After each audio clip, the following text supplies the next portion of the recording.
Hail Muvi Wachilungamo, hello. Hail Muvi Wachilungamo, hello. That's how we beat the weather. You know, in the southern hemisphere it's cold, so we have to look like this. Good afternoon, citizens. This is the Muvi Wachilungamo of the Friday, the 15th of May, 2020. As a tradition, as per our tradition, we have two sorrowful messages today.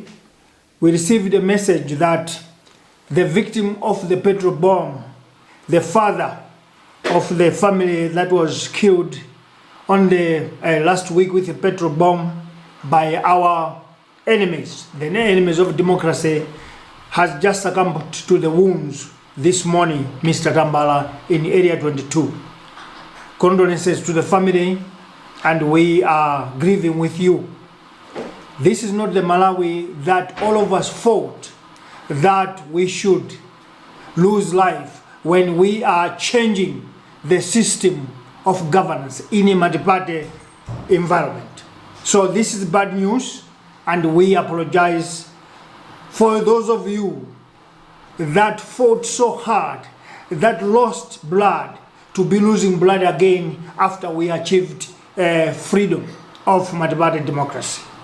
That was the first message of condolence. The second message of condolence goes to the torchbearer of Futose Alliance, Dr. Lazarus Chakwera, for losing the mother-in-law in the north. This is a condolence from Muvi Wachilungamo again. In death, we are together. We can differ in politics, but when it comes to death, we are all Africans, and we believe in the tradition of respecting those that lose their souls. This is the message for today. Introduction of the 15th May. First thing first.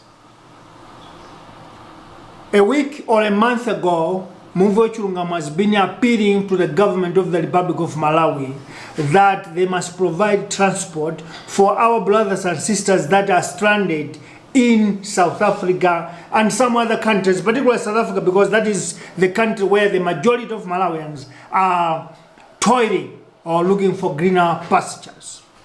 Unfortunately, the government of the DPP did not listen to our call, because to them, they look at us as enemies instead of taking us as their advisors or their people that can check them behind or whatever is moving behind them.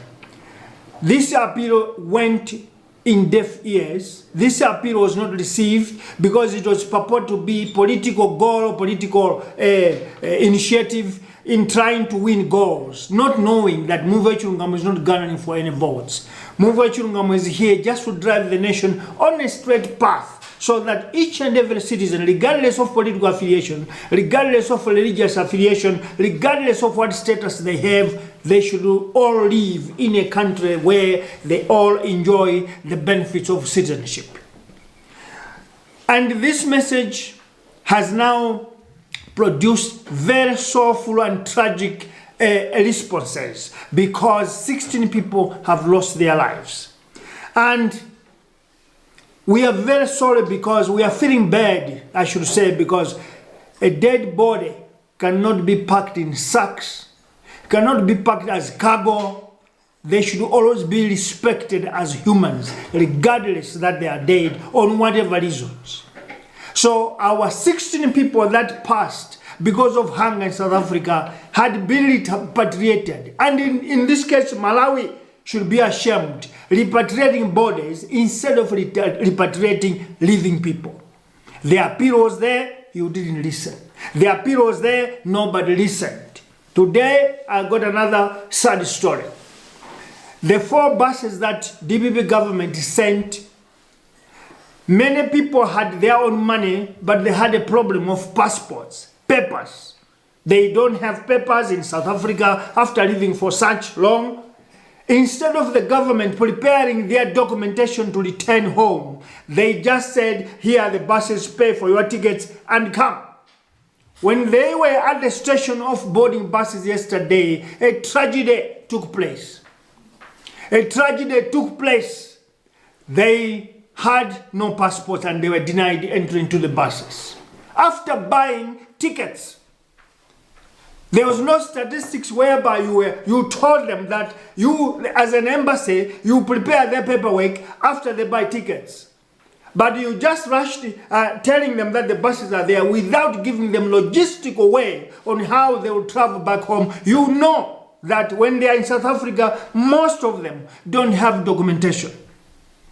And when they come after paying their money, they are turned back. And making them vulnerable to be arrested by the police, because some of them came from far countrysides. Some of them come from long distances to come hoping they are going home. They had to move in whatever way they could hide until they reached the place where the buses were. Only to discover that they are denied to get into the bus after buying tickets, and most of them were not given all the money back as a reimbursement. What a shame of a country. What type of a government do we have in Malawi that do not treat their people as human beings? That is very painful and very pathetic, in as far as the government is concerned, taking in mind that this is the government of the people, for the people, by the people, and the people pay tax for such kind of services when they occur. We are very grieved and we are feeling bad of you as a government. We are not happy.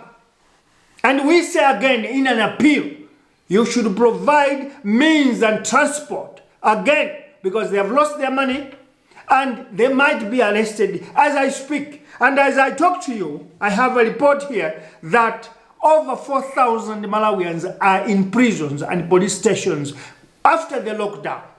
Some police in South Africa are taking advantage without knowing that most of Malawians are ignorant. They don't know their law, because the South African government gave an order that since it's a lockdown, it will be impossible for people to cross into the borders, thus making them, most of them, illegal without days inside South Africa. And some police, knowing that they take advantage, they are arresting such people. Most of them are in Lindela camp as I speak. Most of them are in various police stations in South Africa. 6 of them were given bail because the judge that was judging their case is a white judge who don't look at things. They were told that no, there's an advantage. South African government said during lockdown no one should be arrested. But 39 of them in that police station, they are still in. We urge government of Malawi to talk to South African government to release these people. If they want to go back home, let them go back home. And if there's no money for repatriation, the government of Malawi should provide buses or airplanes to airlift these people in Lindela and other police stations to go back home. It will be very pathetic. It will be very demeaning and a curse as a country if we are going to be receiving these people as dead people when they are living now. We must be ashamed because we have received 6 dead bodies already. And out of, I don't know whether you are ashamed or you don't have shame, you say they suffered or they died of coronavirus. Since our government logistically, technically, and lawally, it's out of way, they'll still lie. Because in other words, we could prove them if they really died of COVID-19. Yet, it's not. They died out of hunger. So here, we are urging you again. And at this point, we know DPP government is not in semblance anymore. It is now wearing out. It is now in tatters. Nobody think of a government. Everyone is thinking of the votes, how they can maintain power. We urge Prophet Bushiri, wherever you are, please support and help the needy that are in South Africa. We appeal and urge businessmen, Simbi Piri, please provide buses and transport for this, because most of them are in Johannesburg now as I speak to you. They cannot go back to their working places or wherever they were living, because they only had transport to come to board their buses to go home. They didn't have any means of returning back. Most of them are no longer working. They have got no place to sleep if they go back. Do not make a country vulnerable because of a plague of COVID-19. These people came on their own because they believed in the philosophy and mentality of toiling. But if a plague comes, denying them any chance to survive, there is a need for government to provide for their service or for their return or repatriation back home. And they have to, because all countries in Africa, all countries of the world, they have provided transport for all those that are outside, whatever means or reason they went there. But as long as they are citizens of countries, they need to be repatriated back by planes, not by buses. But with our economy, that has made only ministers, ambassadors, and rich people rich. They provide buses. Other countries where taxes work, they provide airplanes to airlift those people back to their countries. You should be ashamed. 56 years of independence, today we are still carrying people in buses in this situation and emergency situations. That was introduction, citizens. My views of today are as follows. I don't know, there's still a lot of introduction here. Introduction number 2, it's just first thing first, as I said.